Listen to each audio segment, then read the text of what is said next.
Hello student, welcome to our channel. आज हम पढ़ेंगे क्लास 9 एनसीईआरटी का chapter 9 exercise 9.3। So let's started. हमने पिछले वीडियो में क्वेश्चन 1 से क्वेश्चन 6 कंप्लीट किया था। अगर आपने वो नहीं देखा तो वो आप आई बटन पे जाके देख लो। इस वाली वीडियो में हम क्वेश्चन 7 से लेकर क्वेश्चन 12 कंप्लीट करेंगे एक्सरसाइज 9.3 का। ठीक है, सो क्वेश्चन 7 से शुरू करते हैं। क्वेश्चन 7 है, if diagonal of a cyclic quadrilateral are diameter of the circle through the vertices of quadrilateral prove that it is a rectangle. हमें क्वेश्चन क्या कह रहा है, सपोज करो एक सर्कल है, उसका जो डायमीटर है ना वो किसके इक्वल है, डायगोनल ऑफ क्वाड्रिलेटरल की। तो हमें प्रूव करना है कि ये जो क्वाड्रिलेटरल है, ये क्वाड्रिलेटरल एबीसीडी है, ये क्या है, रेक्टेंगल। तो हमें गिवन क्या है, हमें गिवन है कि AC इज अ डायमीटर। ठीक है, हमें गिवन है AC is a diameter of a circle. तो हम अगर AC डायमीटर है तो इसका मतलब क्या है, देखो ये डायमीटर है, इसका मतलब क्या है कि ये वाला एंगल और ये वाला एंगल 90 डिग्री है। क्यों? क्योंकि हमने पढ़ा था, देखो ये डायमीटर यानी कि ऊपर वाला भी एक सेमी सर्कल है और नीचे वाला भी एक सेमी सर्कल है। और सेमी सर्कल में जो एंगल बनते हैं, एक ये वाला एंगल बन रहा है और एक इस साइड में ये वाला एंगल, ये सारे एंगल क्या होते हैं, 90 डिग्री। तो हम लिख सकते हैं angle B equals to 90 degree and angle D equals to 90 degree. ठीक है, क्यों, रीजन क्या लिखेंगे, रीजन लिखेंगे angle in a semi circle is 90 degree. ठीक है, अब नेक्स्ट चीज हमें क्या गिवन है, देखो नेक्स्ट चीज हमें गिवन है कि BD इज अ डायमीटर। जैसे AD डायमीटर है, देखो जैसे AD डायमीटर है वैसे ही ये BD भी डायमीटर है। ठीक है, अगर ये डायमीटर है तो यानी कि ये देखो ये एक सेमी सर्कल बन रहा है और ये एक सेमी सर्कल। अब इस वाले सेमी सर्कल में एंगल C 90 डिग्री होगा और ऐसे इस वाले सेमी सर्कल में एंगल A 90 डिग्री होगा। तो हम यहाँ लिखेंगे BD is diameter of circle, तो angle A equals to 90 degree and angle C equals to 90 degree. इसमें भी क्या प्रॉपर्टी लिखेंगे हम, यहाँ भी सेम प्रॉपर्टी यूज होगी। कौन सी, angle in semi circle is 90 degree. ठीक है, इससे हमने क्या प्रूव कर दिया कि ये एंगल भी 90 डिग्री है, ये एंगल भी 90 डिग्री है, ये एंगल भी 90 डिग्री और ये एंगल भी 90 डिग्री। देयरफॉर हम अगर चारों एंगल 90 डिग्री होता है किसी भी साइक्लिक क्वाड्रिलेटरल का, तो वो क्या होता है, वो होता है एक रेक्टेंगल। तो therefore ABCD is a rectangle. Rectangle, ये हमारा आंसर हो गया। क्वेश्चन 8 है, if the non parallel side of a trapezium are equal prove that it is a cyclic quadrilateral. देखो हमें क्या प्रूफ करना है, ये एक ट्रेपीजियम है और इसकी नॉन पैरेलल साइड इक्वल है, यानी कि ये वाली साइड और ये वाली साइड इक्वल है। अगर ये दोनों इक्वल है तो हमें प्रूफ करना है कि ये जो क्वाड्रिलेटरल है साइक्लिक क्वाड्रिलेटरल है या फिर साइक्लिक है। तो साइक्लिक प्रूफ करने के लिए क्या प्रूफ करना पड़ता है, उसके अपोजिट एंगल का सम 180, यानी कि ये वाला एंगल और ये वाला एंगल का सम 180। या फिर आप ये प्रूफ कर दो ये वाले साइड और ये वाले साइड का एंगल 180। ठीक है, सम। तो हमें गिवन क्या है, सबसे पहले वो लिख लेते हैं। हमें गिवन है ABCD इज अ ट्रेपीजियम। हमें गिवन है ABCD इज अ ट्रेपीजियम। और हमें क्या गिवन है, कौन कौन सी साइड पैरेलल है, हमें गिवन है कि ये वाली साइड और ये वाली साइड पैरेलल है। तो AB parallel to CD, AB parallel to CD। और हमें क्या गिवन है, देखो non parallel side are equal. Non parallel side कौन कौन सी बची, AD और कौन सी है, BC। तो AD और BC इक्वल है, ये हमें गिवन है। अब हम एक कंस्ट्रक्शन करेंगे, क्या कंस्ट्रक्ट करेंगे, देखो ये B से मैं एक लाइन ड्रॉ करूंगा, कहाँ, CD पे, और ये लाइन कहाँ कट करेगी, एट E। ये जो पॉइंट जहाँ कट कर रही है इस पॉइंट को बोल दूंगा मैं E।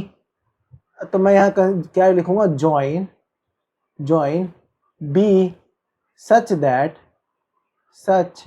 दैट क्या, ये जो B लाइन होगा ये किसके पैरेलल होगा, AD।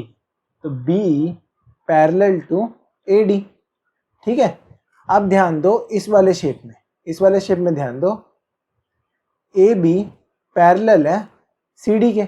AB देख, AB पूरा CD के पैरेलल है, तो यानी कि AB ED के भी पैरेलल है। तो मैं लिख सकता हूँ AB पैरेलल टू ED। और क्या गिवन है मुझे, और मुझे गिवन है कि AD पैरेलल टू B। देखो AD parallel to B, AD parallel to B। अब इस वाले शेप में ध्यान दो, ये वाला साइड इस वाले साइड के पैरेलल है, फिर ये वाला साइड और ये वाला साइड पैरेलल है। तो ये जो शेप है ये ABD, ये क्या हो गया, पैरेललोग्राम। तो therefore ABDE is a parallelogram, ठीक है, अगर ABD ये वाला शेप पैरेललोग्राम है तो क्या मैं इस शेप में ये बोल सकता हूँ ये वाला साइड और ये वाला साइड इक्वल है, बोल सकता हूँ ना। तो मैं लिख दूंगा A D equals to B. और रीजन क्या लिखूंगा मैं? रीजन लिखूंगा कि opposite side of a parallelogram are equal. ठीक है, अब opposite side of a parallelogram are equal, तो ये वाला साइड और ये वाला साइड इक्वल हो गया। और हमें क्या पता है? और हमें पता है कि A D equals to B C, ये हमें पता है। ये क्या है? हमें गिवन, ये ब्रैकेट में लिख देंगे गिवन। अब देखो इन दोनों को इक्वेशन को ध्यान दो, तो हमें क्या पता चल रहा है? ये वाली लाइन इसके इक्वल है और ये वाली लाइन इसके भी इक्वल है। तो इसका मतलब क्या है? ये दोनों लाइन भी इक्वल होगी। तो हम इन दोनों इक्वेशन से, इस वाली इक्वेशन और इस वाली इक्वेशन की मदद से ये बोल सकते हैं कि B C equals to B from, यहाँ लिखोगे from above equation, above equation.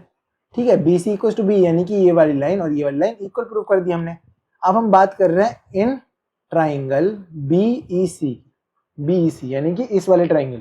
इस वाले ट्राइंगल में ध्यान दो, हम बोल सकते हैं, हमें अभी पता चला कि B C equals to B है, यानी कि ये दोनों साइड इक्वल है, ये वाला साइड और ये वाला साइड इक्वल है। अब देखो मैं एंगल के नाम बोल देता हूँ, इसे 1 बोल देता हूँ, इसे 2, इसे 3 और इसे 4। तो मैं इस वाले ट्राइंगल में बी ई सी, यानी कि इस वाले ट्राइंगल में अगर ये वाली साइड और ये वाली साइड इक्वल है, तो क्या मैं बोल सकता हूँ एंगल 3 इक्वल्स टू एंगल 4? बोल सकता हूँ ना। कौन सी प्रॉपर्टी से? Angle opposite to equal side are equal, मतलब अगर साइड इक्वल से तो उसके अपोजिट एंगल भी इक्वल होगा। ठीक है, अब एंगल 3 और एंगल 4 इक्वल हो गया, इसे हम फर्स्ट इक्वेशन मान लेते हैं। ठीक है, अब इधर ध्यान दो, एक मिनट मैं लाइन ड्रॉ कर लेता हूँ यहाँ। ठीक है, अब इधर ध्यान दो, अब हम इस वाले में देखो, ये वाला पैरेललोग्राम है, तो पैरेललोग्राम में क्या होता है? Opposite angles are equal. तो एंगल 1 इक्वल्स टू एंगल 2। इसका रीजन क्या दोगे आप? इसका रीजन दोगे opposite angle of a parallelogram are equal. ठीक है, अब एंगल 1 और एंगल 2 इक्वल हो गया, एंगल 3 और एंगल 4 इक्वल हो गया, ये सेकंड इक्वेशन हो गया। अब इस वाली लाइन पे ध्यान दो, कौन सी लाइन पे? CD पे। CD पे ध्यान दो, एंगल 2 और एंगल 3 को हम ऐड करेंगे तो 180 आएगा। क्यों आएगा? Angle 2 plus angle 3 equals to 180। Reason क्या दोगे? Linear pair. यहाँ क्या रीजन दोगे? Linear pair. ठीक है, तो अब ध्यान दो, एंगल 2 की जगह पे क्या मैं एंगल 1 पुट कर सकता हूँ? हाँ, तो एंगल 1 प्लस एंगल 3 की जगह पे, देखो एंगल 3 की जगह पे एंगल 4 पुट कर सकता हूँ, इक्वल्स टू 180 डिग्री। तो यहाँ ध्यान दो, angle 1 plus angle 4 equals to 180 degree, यानी कि अपोजिट साइड ऑफ पैरेललोग्राम का सम क्या आ रहा है? 180। तो यहाँ क्या लिखूंगा मैं कि sum of opposite angle of trapezium is 180। Therefore, अब यहाँ हम क्या लिखेंगे? Therefore ABCD is cyclic. हमें साइक्लिक प्रूव करने के लिए क्या प्रूव करना था? ये वाला साइड और ये वाले साइड का सम कितना होना चाहिए? 180। वो हमने प्रूव कर दिया यहाँ, तो ये हमारा आंसर हो गया। क्वेश्चन 9 है, 2 circle intersect at 2 point B and C. Through B, 2 line segment ABD and PBQ are drawn to intersect the circle at AD and PQ respectively. Prove that angle ACP equals to angle QCD.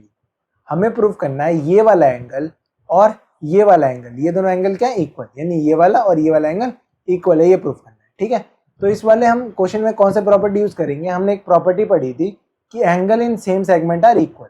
तो ये वाले circle पे ध्यान दो, इस वाले circle में ये एक लाइन है AC, कॉर्ड है एक AC, इसके नीचे ये एक सेगमेंट है और इसके ऊपर एक ये सेगमेंट है। तो ये ऊपर वाले सेगमेंट में ध्यान दो, ऊपर वाले सेगमेंट में क्या मैं इस वाले एंगल और इस वाले एंगल को इक्वल बोल सकता हूँ? हाँ बोल सकता हूँ। क्यों? कौन सी प्रॉपर्टी से? क्योंकि angle in same segment are equal. तो मैं लिख दूंगा angle ACP equals to angle ABP। ACP मतलब ये वाला एंगल और ABP मतलब ये वाला एंगल, ये दोनों एंगल क्या है? इक्वल। कौन सी प्रॉपर्टी से? क्योंकि हमने पढ़ा angle in same segment are equal. ठीक है, अब ध्यान दो, ये वाला एंगल और ये वाला एंगल इक्वल है। क्यों? क्योंकि वर्टिकली अपोजिट एंगल है। तो मैं लिख सकता हूँ angle ABP equals to angle DBQ। और ये क्या है? Vertically opposite angle. तो मैं यहाँ लिख देता हूँ वर्टिकली अपोजिट एंगल। ठीक है, अब नेक्स्ट क्या है? नेक्स्ट ध्यान दो आप, angle DBQ। Angle DBQ equal है एंगल QCD के। ये भी क्या है? ये भी है vertical, sorry, angle in same segment are equal. देखो अब इस वाले सर्कल पे ध्यान दो, इस वाले सर्कल में ये एक सेगमेंट है, मतलब ये एक कॉर्ड है, इससे ये एक सेगमेंट बन रहा है, ये देखो ये ऊपर वाला सेगमेंट, इसकी बात कर रहा हूँ मैं। इसमें क्या मैं ये वाला एंगल और ये वाला एंगल को इक्वल बोल सकता हूँ? बोल सकता हूँ, क्यों? क्योंकि ये दोनों सेम सेगमेंट में। तो मैंने बोल दिया एंगल डी बी क्यू यानी कि ये वाला एंगल और एंगल डी सी क्यू या फिर क्यू सी डी ये वाला एंगल, ये दोनों क्या है? इक्वल। ठीक है, अब इसे फर्स्ट बोल दो इक्वेशन, इसे सेकंड बोल दो और इसे थर्ड। ठीक है, अब यहाँ लिखोगे from equation first second and third. From first equation second and third, देखो ये इसके इक्वल है और ये वाला फिर इसके इक्वल है, फिर ये वाला इसके इक्वल है, मतलब ये एंगल इसके इक्वल है और ये एंगल इसके इक्वल है और ये एंगल इसके इक्वल है। तो यानी कि ये सारे एंगल आपस में इक्वल है। तो मैं लिख सकता हूँ angle A C P equals to angle A B P equals to angle D B Q equals to angle Q C D. तो इधर से क्या हम ये निकाल सकते हैं, therefore A C P, हमें जो जो एंगल चाहिए, तो angle A C P equals to angle Q C D, ये हमारा आंसर हो गया। क्वेश्चन 10 है, if circle are drawn taking to side of a triangle as diameter, prove that the point of intersection of these two circles lies on third side. हमें क्या prove करना है? Suppose करो आपने ये एक सर्कल ड्रॉ किया और ये एक सर्कल ड्रॉ किया, इसके जो ये डायमीटर्स हैं, ये देख रहे हो ए बी और ए सी, ये दोनों सर्कल के डायमीटर है और ये जो डायमीटर है ये दो, मतलब ट्राइंगल के दो साइड भी। तो हमें प्रूव करना है कि ये जो सर्कल, ये दो सर्कल जहां कट कर रहे हैं ना, ये कौन सा पॉइंट है? डी। तो हमें प्रूव करना है डी लाई कर रहा है बी सी पे। तो ये कब हम प्रूव कर पाएंगे? जब हम प्रूव कर पाएंगे कि B C is a straight line. अब B C is a straight line, then हम क्या प्रूव कर सकते हैं कि डी एक पॉइंट है, लाई कर रहा है इस पे। तो हमें क्या प्रूव करना है? सबसे पहले कि बी सी एक स्ट्रेट लाइन है। ठीक है, कैसे? सबसे पहले हमें गिवन क्या है वो लिख लेते हैं। हमें गिवन है A B and A C are diameter of circle of two circles. ठीक है, हमें ये गिवन है और हमें अब देखो कंस्ट्रक्ट क्या करना है। हमने ज्वाइन कर दिया ए को डी से, हमने क्या किया? ज्वाइन किया ए को डी से। ठीक है, ये हमारा कंस्ट्रक्शन वाला पार्ट है, ये वाला। ठीक है, अब हमने ज्वाइन कर दिया। अब ध्यान दो आप, क्या मैं इस वाले सर्कल में ये डायमीटर है, यानी कि ये सेमी सर्कल हो गया। ये ऊपर वाला पार्ट देखो, जितना मैं ड्रॉ, जिसमें मैं आउटलाइन कर रहा हूँ ना, ये वाला पार्ट ध्यान दो, ये सेमी सर्कल है। इस सेमी सर्कल में देखो ये एक एंगल बना रहा है, तो मैं बोल सकता हूँ ये वाला एंगल 90 डिग्री है, बोल सकता हूँ ना। तो हम क्या लिख सकते हैं? Angle A D B equals to 90 degree. ठीक है, इसका रीजन क्या दोगे आप? इसका रीजन दोगे कि angle in semi circle is 90 degree. ठीक है, ऐसे ही मैं बोल सकता हूँ। अब सेम टू सेम इस वाले ट्राइंगल में देखो, इस वाले सर्कल में देखो, इस वाले सर्कल में ये लाइन से सेमी सर्कल बना रहा है। देखो ये सेमी सर्कल है, इस सेमी सर्कल में ये एक एंगल बना रहा है ना। तो ये वाला एंगल 90 डिग्री होगा। तो मैं लिख सकता हूँ angle A D C equals to 90 degree. इसका भी रीजन क्या होगा? इसका भी रीजन होगा angle in semi circle is 90 degree. ठीक है, अब इस वाली इक्वेशन को फर्स्ट मान लो, इस वाली को सेकेंड। अब फर्स्ट और सेकेंड को हम ऐड करो, adding equation first and second. अब इक्वेशन फर्स्ट एंड सेकेंड को लिखोगे A D B plus angle A D C equals to 90 plus 90, यानी कि टोटल 180 डिग्री। इसका मतलब क्या? Angle A D B plus angle A D C equals to 180 degree, यानी ये वाला एंगल प्लस ये वाला एंगल इक्वल्स टू 180 डिग्री। ठीक है, अगर किसी भी लाइन में दो एंगल का सम 180 डिग्री होता है तो वो क्या प्रॉपर्टी शो करता है? वो शो करता है लीनियर पेयर वाली प्रॉपर्टी। तो हम यहाँ लिखेंगे हेयर, ऐसे लिखेंगे here angle A D B and angle A D C makes linear pair. अब कोई भी अगर लीनियर पेयर बना देता है उसका मतलब क्या है? कि वो एक स्ट्रेट लाइन है। तो देखो यहाँ आगे लिख रहा हूँ मैं, देयरफॉर हम क्या बोल सकते हैं? बी डी सी, ये जो बी डी सी है ये क्या है? एक स्ट्रेट लाइन है, इज अ स्ट्रेट लाइन।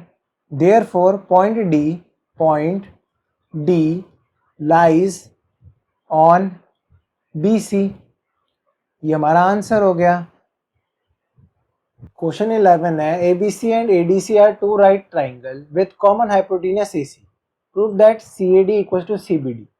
देखो हमें क्या कह रहा है, ये एक ट्राइंगल है, इस ट्राइंगल का हाइपोटेन्यूज क्या है ये, ठीक है, और इसका 90 डिग्री का बन रहा है एंगल बी पे, ठीक है। ऐसे एक और ट्राइंगल है ये ACD, और इसका हाइपोटेन्यूज कौन सा है AC, और इसका राइट एंगल कहाँ बन रहा है DP, ठीक है। हमें प्रूव करना है CAD यानी कि ये वाला एंगल और CBD यानी कि ये वाला एंगल, ये दोनों एंगल इक्वल है, CAD और CBD इक्वल है, ठीक है। अब इसे प्रूव करने के वैसे तो बहुत सारे मेथड है, पर हम सबसे इजी वाला मेथड से शुरू करेंगे, ठीक है। उसमें हमें क्या प्रूव करना है, हमें प्रूव करना है कि ये अगर साइक्लिक क्वाड्रिलेटरल हो जाए, यानी कि अगर ये वाला क्वाड्रिलेटरल सर्कल के अंदर आ जाए तो ये क्वेश्चन बहुत इजी हो जाएगा, ठीक है। तो हम प्रूव करेंगे सबसे पहले कि ABCD is a cyclic quadrilateral. तो देखो इन क्वाड्रिलेटरल हम लिखेंगे इन क्वाड्रिलेटरल, कौन से क्वाड्रिलेटरल की बात कर रहे हैं हम, ABCD। तो in quadrilateral ABCD angle B और एंगल D 90 डिग्री है, angle B equal to 90 degree और angle D equal to 90 degree हमें गिवन है, ठीक है। ये दोनों हमें क्या है गिवन, ये भी गिवन है और ये भी गिवन है। इसे फर्स्ट मान लो और इसे सेकंड मान लो, ठीक है। अब adding equation first and second, adding equation first and second, equation first and second को ऐड करने पे क्या मिलता है, angle B plus angle D equal to 90 plus 90, अच्छा चलो लिख ही देते हैं, 90 plus 90 equal to angle B plus angle D equal to 180 degree. यानी कि देखो अपोजिट एंगल, ये वाला एंगल और ये वाला एंगल अपोजिट है, इन दोनों का सम क्या आ रहा है 180 डिग्री। तो देयरफॉर हम यहाँ लिखेंगे therefore ABCD is a cyclic quadrilateral, ABCD is a cyclic quadrilateral, quadrilateral cyclic quadrilateral होने का मतलब क्या है, ये क्वाड्रिलेटरल सर्कल के अंदर है। तो मैं एक बार इसे सर्कल के अंदर ड्रॉ कर लेता हूँ, ठीक है। तो ये देखो ये मैंने ड्रॉ कर लिया कि ये अब सर्कल के अंदर आ गया। अगर ये सर्कल के अंदर आ गया है तो अब ध्यान दो, अब ये एक सेगमेंट है, ये सेगमेंट है CD, ठीक है।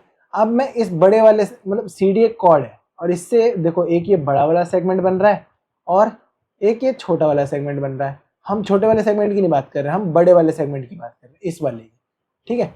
इस वाले सेगमेंट में ध्यान दो, ये वाला एंगल और ये वाला एंगल को इक्वल बोल सकते हैं, बोल सकते हैं। तो हम लिखेंगे angle CAD equal to angle CBD। कौन सी प्रॉपर्टी से, क्योंकि angle in same segment are equal, तो हमने प्रूव कर दिया कि ये वाला एंगल और ये वाला एंगल इक्वल है, ठीक है। ये हमारा आंसर हो गया। क्वेश्चन 12 है prove that a cyclic parallelogram is a rectangle. हमें दे रखा है, सपोज करो एक शेप है, इसका नाम हमें ABCD दे दिया, ABCD का एक पैरेललोग्राम, और ये सिर्फ पैरेललोग्राम नहीं है, ये साइक्लिक पैरेललोग्राम है। इसे हमें क्या प्रूव करना है, रेक्टेंगल। तो हमें गिवन क्या है, गिवन है ABCD is a cyclic parallelogram, is a cyclic parallelogram, ठीक है। और हमें प्रूफ क्या करना है कि उसे रेक्टेंगल प्रूफ करना है, ठीक है। तो उसके लिए हमें पता होना चाहिए पैरेललोग्राम और रेक्टेंगल में क्या अंतर है। पैरेललोग्राम को अगर हमें रेक्टेंगल बनाना हो तो हमें पता है क्या प्रूफ करना होता है, सिर्फ ये चारों एंगल को हमें क्या प्रूफ करना है कि ये चारों एंगल क्या है 90 डिग्री। अगर हम इन चारों एंगल को 90 डिग्री प्रूफ कर देते हैं तो इसका मतलब क्या है, ये पैरेललोग्राम है, ठीक है। तो हम कैसे स्टार्ट करेंगे, हम लिखेंगे इन पैरेललोग्राम ABCD। हम कौन सी चीज की बात कर रहे हैं, ABCD एक पैरेललोग्राम है। अब इस वाले हमें पैरेललोग्राम की प्रॉपर्टी पता है, अपोजिट एंगल्स आर इक्वल। तो angle A equals to angle C। इसकी क्या प्रॉपर्टी लिखोगे आप कि opposite angle of parallelogram are equal, ठीक है। इसे हम फर्स्ट मान लेते हैं। ऐसी अब क्या लिख सकते हैं, angle A plus angle C equals to 180 degree. क्यों, क्योंकि हमें ये सिर्फ पैरेललोग्राम नहीं दे रखा, ये साइक्लिक पैरेललोग्राम दे रखा है। तो साइक्लिक का क्या फीचर होता है कि वो अपोजिट एंगल का सम 180 डिग्री होता है। तो angle A plus angle C equals to 180 degree. और रीजन क्या लिखोगे आप, रीजन लिखोगे कि opposite angle of cyclic parallelogram are 180 degree, ठीक है। The sum of opposite angle of cyclic parallelogram are 180 degree, ये लिखोगे, ठीक है। ये हो गया आपका इक्वेशन सेकंड। अब फ्रॉम आप लिखोगे from equation first and second अब देखो सेकंड वाली इक्वेशन में एंगल ए की जगह पे एंगल सी की जगह पे मैं एंगल ए पुट कर सकता हूँ, तो ये हो जाएगा एंगल सी की जगह पे angle A equal to 180 degree. तो इधर से 2 of angle A equal to 180 degree. अब ये 2 इधर मल्टीप्लाई में, इधर जाके डिवाइड में, तो angle A equal to 180 degree divided by 2, ये कितना आ गया 90 डिग्री। तो एंगल ए इधर से कितना आ गया 90 डिग्री। सिमिलर तो इधर से एंगल ए किसके इक्वल है, एंगल सी के, तो एंगल सी भी कितना आ गया 90 डिग्री। अब ऐसे ही सेम चीज़ अगर आप इस साइड भी करोगे, ये और ये इक्वल है और इन दोनों का सम 180 डिग्री है, तो वापस आपका क्या आ जाएगा, आप यहाँ लिख दो डायरेक्ट ऐसे लाइन खींच के कि similarly angle B equal to 90 degree and angle D equal to 90 degree. यानी कि हमने चारों एंगल को क्या प्रूव कर दिया 90 डिग्री। तो यहाँ लिखेंगे here opposite angle of parallelogram are 90 degree. अगर आप ये सिमिलर वाला काम नहीं करते ना, तब भी देखो opposite angle of parallelogram 90 degree आ गया। जैसे ही अपोजिट एंगल 90 डिग्री आ गया, इसका मतलब क्या है कि ये जो शेप है ना, ये शेप आप पैरेललोग्राम नहीं, ये रेक्टेंगल बन गया। Therefore ABCD is a rectangle, यही हमें प्रूफ करना था। ये हमारा आंसर हो गया। तो आज वीडियो में इतना ही। अगर आपको वीडियो अच्छी लगी हो तो वीडियो को लाइक और दोस्तों शेयर करना ना भूलें। अगर आप इस चैनल पे न्यू है तो नीचे दे सब्सक्राइब बटन पे क्लिक करें। मिलते हैं अगली वीडियो में। Bye, stay tuned.